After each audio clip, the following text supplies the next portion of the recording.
Eu quero primeiro agradecer a todas as mensagens de apoio e eu vou fazer daqui a alguns dias um vídeo explicando a situação da minha sogra, tudo que aconteceu aqui enquanto a gente está na Polônia. Vamos falar agora sobre a viagem do Lula à China e aos Emirados Árabes Unidos. Olha, o Bolsonaro, o Sérgio Moro, os adversários do Lula estão completamente apavorados com os resultados que o Lula está conseguindo. São muitos resultados em pouquíssimo tempo. Essa está sendo a atuação do Lula. O Lula foi para a China e debaixo do braço ele voltou com o maior acordo bilateral já fechado na história do Brasil. Não posso dizer na história da humanidade, como falei aqui outro dia, porque não sei de acordos bilaterais de outros países, mas está bem próximo, viu? De acordos bilaterais que eu vi de um país investir no outro, o maior tinha sido da China com a Argentina, era um acordo de pouco menos de 40 bilhões de reais. No caso do Lula, temos aí mais de 50 bilhões de reais. Só que o Lula não se contentou. Lula saiu da China e foi direto para os Emirados Árabes Unidos, onde ele fechou mais 12 bilhões em acordos bilaterais. O Lula depois ele falou que o importante não são os valores, somados aí 62 bilhões. Não, o importante é que esses acordos abrem portas para novos investimentos e para geração de empregos no Brasil, não só a curto, mas também a médio e longo prazo. Ou seja, o Lula está pensando como estadista. Não vou fazer um acordo para só agora, vou fazer um acordo que já abre a porta para outros acordos futuros, para que o Brasil plante agora e colha depois. O Lula também conseguiu feitos que, eu vou falar, teve um dos feitos que eu não acreditei, eu falei, caraca, eu não acreditava que isso fosse possível. Tem um bolsonarista milionário chamado Thiago Brennan, não sei nem como pronunciar o nome desse maldito. É um estuprador, é um sequestrador de mulheres, assediador, ele sequestrou várias mulheres, estuprou, ele chegou a tatuar o nome dele numa das mulheres que ele sequestrou. Bolsominion raiz, daqueles que o Bolsonaro se visse, o Bolsonaro é que ia querer tirar foto com ele, não ele com o Bolsonaro. Esse nível aí de tanto que ele representa o bolsonarismo. Bolsonarista adora esse tipo de lixo humano.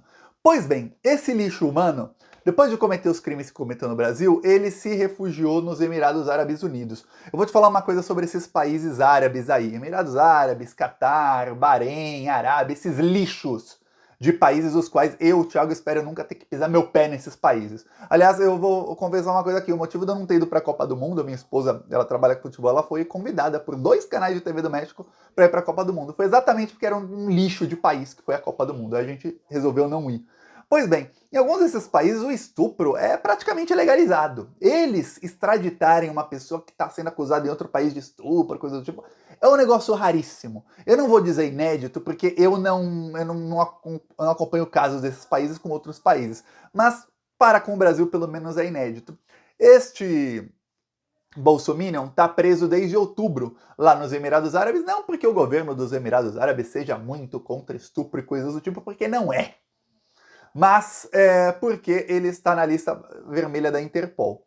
O país estava se recusando a extraditá-lo para o Brasil. A Justiça do Brasil pediu inúmeras vezes e os Emirados estavam se recusando, ou seja, ele ficaria preso lá numa prisão dos Emirados Árabes, que eu vou falar, é melhor do que o apartamento em que moram 80% dos brasileiros, do que a casa em que moram 80% dos brasileiros, uma prisão lá nos Emirados. Tá, agora não, agora ele vai para a prisão brasileira. Ser tratado igual estuprador é tratado em prisão do Brasil. É isso que vai acontecer com o Bolsominion milionário, viu? Por quê? Porque o Lula conseguiu. Ele disse que não articulou isso. Olha, coincidência. O Lula foi lá e aí o governo liberou o Bolsonaro, será extraditado aí nos próximos dias. A informação foi confirmada pelo ministro das Relações Exteriores dos Emirados Árabes Unidos. Ou seja, vai ter Bolsonaro já se ferrando no Brasil. Acho que o Bolsonaro deve ter ficado assim, caraca, meu, essa eu não esperava. Meu amigo lá, ditador dos Emirados, agora tá me traindo agora, tá entregando um Bolsonaro. O que aconteceu? Pois bem, o Lula também conseguiu muitos investimentos de lá. Teve uma coisa que irritou algumas pessoas do PT, que foi o fato de que entre os investimentos que o Lula conseguiu, e ele não contou isso nos acordos fechados, viu? A empresa que comprou, aí eu vou te falar, a preço de banana, por 11 bilhões abaixo do valor de mercado, a refinaria de Landulfo Alves na Bahia, essa empresa árabe se comprometeu a fazer também investimentos de 12 bilhões na refinaria nos próximos anos. Então, se você contar isso com os investimentos que o Lula conseguiu, são 24 bilhões, mas eu não conto. Assim como o Lula não está contando em muita gente, porque essa refinaria foi vendida por 10 bilhões e ela custava 21. É isso que aconteceu, deveria ter sido reestatizada. Mas eu sei uma coisa que muita gente não vai te contar. Muita gente vai criticar porque quer que você odeie o governo e fale o Lula nos traiu, coisa do tipo. Eu vou te falar. O Lula não tem maioria no Congresso para reestatizar uma refinaria que foi privatizada. Ainda mais quando você pensa num valor, num subvalor de 11 bilhões de reais, quanto maior o crime, mais difícil é de desfazer o crime. Sabe por quê? Porque quanto maior o crime, mais gente levou propina no meio do caminho. Se o Bolsonaro levou muitas joias e não sei o que mais, o que não devem ter levado centenas aí de parlamentares, ministros de cortes superiores, procuradores, ou seja lá o que, quem quer que pudesse atrapalhar esse negócio. Todo mundo leva. Eu vou te falar, em privatização assim, desde lá o governo Fernando Henrique Cardoso, quando fez a privataria tucana, todo mundo leva. Não é que leva só o Bolsonaro, mais um ou dois, não.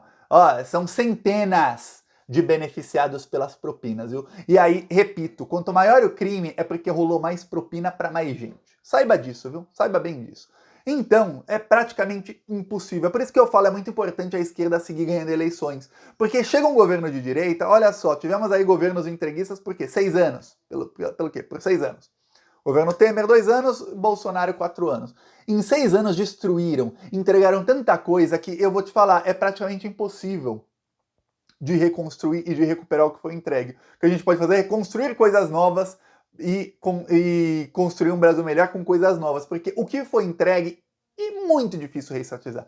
Muito difícil. Então muita gente ficou irritado. O Lula, a intenção do Lula foi a seguinte: olha, não dá para eu desfazer o crime, mas dos males o menor. Pelo menos agora os árabes se comprometeram a investir um baita de um dinheirão, melhorar as condições lá e gerar muitos empregos ali naquela área. Digo eu, o Brasil deveria fazer outra refinaria e deveria ter uma lei em que não deixe que chegue um bandido qualquer e possa fatiar a Petrobras para vender assim. Porque, olha, o que adianta o Lula chegar e falar, nossa, vamos ser independentes aqui na questão dos combustíveis, vamos fazer 20 refinarias. Chega um bolsominion presidente amanhã, vai lá e vende as 20. Aí fica nós aqui com cara de bunda. Gasta esse dinheiro público para investir pra caramba, o crime é cometido, um monte de gente leva propina e o Brasil continua na mesma. É isso que acontece, viu? Vou falar, é isso. Mas, dos males o menor, além disso, o Lula conseguiu 12 bilhões. Foram no total 62 bilhões de investimentos que o Lula conseguiu no Brasil em 4 dias. Acredito eu que nenhum presidente na história, mesmo se você contar presentes que foram para vários países, conseguiu tanto investimento no Brasil em tão pouco tempo. O Bolsonaro está apavorado. O Bolsonaro ia para essas viagens, a única coisa que ele trazia para o Brasil eram joias de propina. Só isso. Bolsonaro foi para a Arábia Saudita, ele acertou entregar ativos da Petrobras para os árabes. Bolsonaro foi para os Emirados Árabes, aliás, ficou lá num hotel que a diária custa mais de 100 mil reais, fez festa regada a champanhe, cada garrafa de champanhe 2, 3 mil reais. Aí tava lá o Nicolas Ferreira, Eduardo Bolsonaro, o Nicolas nem era deputado ainda, Eduardo Bolsonaro, Mourão, um monte de militar vagabundo, esses milicos aí regados a champanhe, um monte de prostituta que essa parte não mostram, tinha 45 homens, umas 100 prostitutas, fazendo festa, festa, festa. Essa foi a viagem do Bolsonaro, mais de uma semana lá nos Emirados, e aí entregou uma refinaria por 11 bilhões a menos. O Lula vai lá e traz o quê? Investimento para o Brasil, geração de empregos para o Brasil. O Bolsonaro fica assim, pô, então é possível um presidente sair do Brasil e voltar embaixo do braço com um pacote de investimento de outro país? Pois bem, esse pessoal que não acreditava ficou todo mundo embasbacado. O Lula também começou a fazer geopolítica de gente grande, que o Brasil tinha parado de fazer quando saiu a Dilma, né? Entrou o governo Temer e o Brasil começou a diminuir, virou um anão diplomático. Aí quando virou o Bolsonaro, aí que virou nem anão, pior que anão, virou alguém que incomoda, mais incomoda do que ajuda. E aí não, agora o Brasil voltou para o centro das atenções. O presidente chinês tem uma frase do Xi Jinping desse final de semana em que ele diz que a grande prioridade da China hoje é o Brasil. Caraca, a China está envolvida num praticamente aí início de guerra em Taiwan, que os Estados Unidos estão tentando fazer uma guerra em Taiwan, custe o que custar. A China está envolvida lá no negócio da Ucrânia. E o presidente, no meio disso tudo, fala que a prioridade deles é o Brasil. Você pode até falar, Thiago, é da boca para fora. Não. É que o Brasil é importantíssimo na geopolítica hoje, porque o Brasil, só pegar dados aí de 9 anos atrás, o Brasil era a 5ª maior economia do mundo.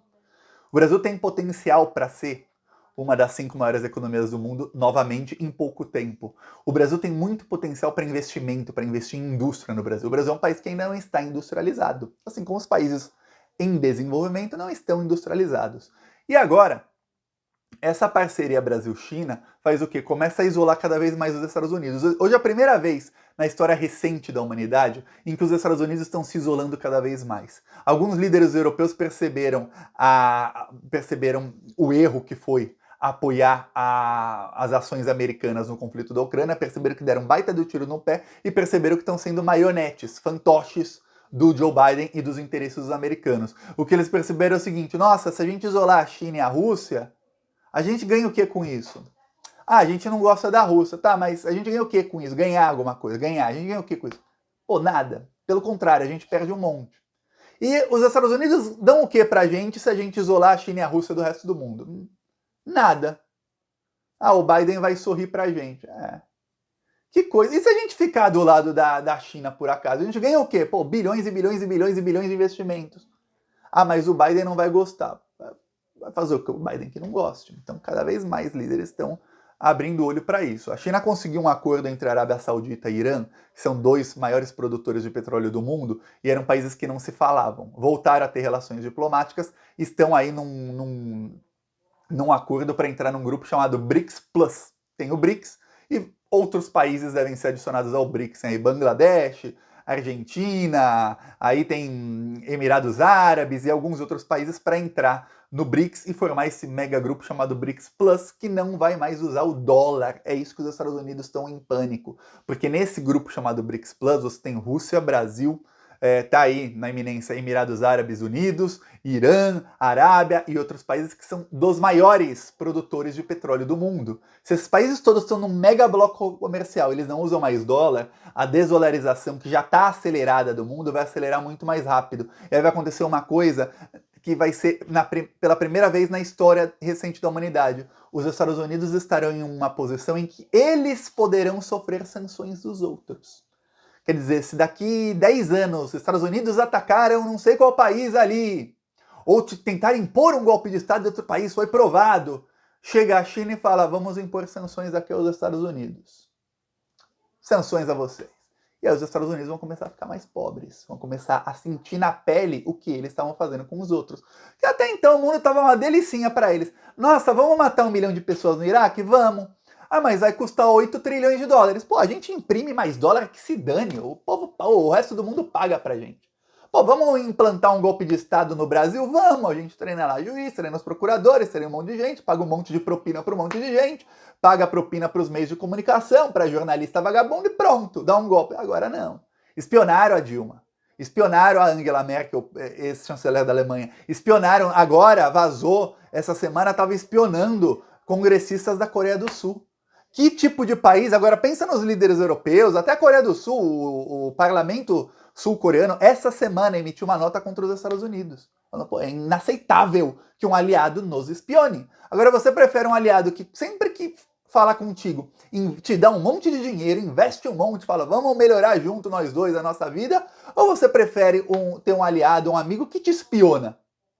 E que sempre tá ali à espreita para ferrar a tua vida. Você prefere que tipo de amigo na sua vida, na sua relação pessoal? Não vou nem falar de negócios, pessoal. Você prefere um amigo que está sempre te colocando para cima, falando vamos prosperar juntos, vamos ser felizes juntos, ou um amigo que fala, ó, você pode até ser feliz, mas eu tenho que ser muito mais feliz que você. Se você começar um pouquinho a ser feliz demais, eu te dou uma rasteira, você não vai saber nem quem te dá a rasteira, só vai sentir essa cabeça batendo no chão. Qual você prefere na sua vida? Pois bem, o mundo hoje está preferindo a China. Então, o modelo de negócio dos Estados Unidos de explorar outros países, de impor guerra em outros países, está indo por água abaixo. De falar, nossa, as pessoas têm que ficar, e aí toda a mídia que é patrocinada por eles, mas falar, as pessoas têm que ficar revoltadas que está tendo uma guerra na Ucrânia, mas está tendo nesse exato momento outra no Iêmen, essa parou, né? A China conseguiu parar a guerra, em que estão morrendo 1000 vezes mais pessoas, aí não interessa, pô, danem-se os cidadãos do Iêmen. Nossa, Israel tá matando... semana passada foi a final do Campeonato Palestino de Futebol. Também teve finais de estaduais brasileiros. Se você acompanha futebol, você deve ter visto lá Flamengo e Fluminense, lá Palmeiras e Água Santa, o Grêmio sendo campeão e tal. Agora imagina se na final do Campeonato Carioca, Flamengo e Fluminense, chegasse o exército dando tiro para todo lado e descendo o cacete nos jogadores dos dois times? O que você ia falar? Você ia falar, meu, que loucura! Foi isso que aconteceu no Campeonato Palestino. O exército de Israel entrou lá, desceu o cacete em todo mundo, matou torcedores, atirou na torcida, bateu em jogadores dos dois times. Israel mata palestinos todos os dias. Todos os dias. Você não vê um jornalista da mídia falando, nossa, isso está acontecendo, tem que parar de acontecer, esses israelenses assassinos. Não vê. Mas não vê. E olha, tem gente que se for na grande mídia e criticar Israel, ainda vão falar que é antissemita, que é quem tem preconceito contra judeus. Você é antissemita, não pode criticar Israel. Estão acima do bem e do mal. É isso. É aquela indignação seletiva. É só com o que a grande mídia manda ficar indignado. Só quando a indignação é quando um aliado dos Estados Unidos está sofrendo um ataque, por mais hipócrita que seja a indignação. Quando um aliado dos Estados Unidos está atacando, está cometendo genocídio, estuprando, matando, torturando, aí não, aí vamos falar aqui de outro assunto. É isso que a grande mídia faz. Então tá acabando, isso tá para acabar. Eu vou falar, o futuro aí, as próximas décadas da humanidade, teremos um outro domínio. Não será mais o domínio norte-americano, será um mundo multipolar, que não vai ter a China dominando o mundo, não. Em que vão ter vários países ali que serão aliados uns dos outros e que vão em conjunto. É isso que está se desenhando aí, um mundo muito melhor do que o mundo do que foi nas últimas décadas. Eu peço aí a sua inscrição no canal, seguiremos aí na luta. Enquanto mais desesperados são os fascistas, quanto mais desesperados eles estão, significa que mais acertos está tendo o Lula. Falou!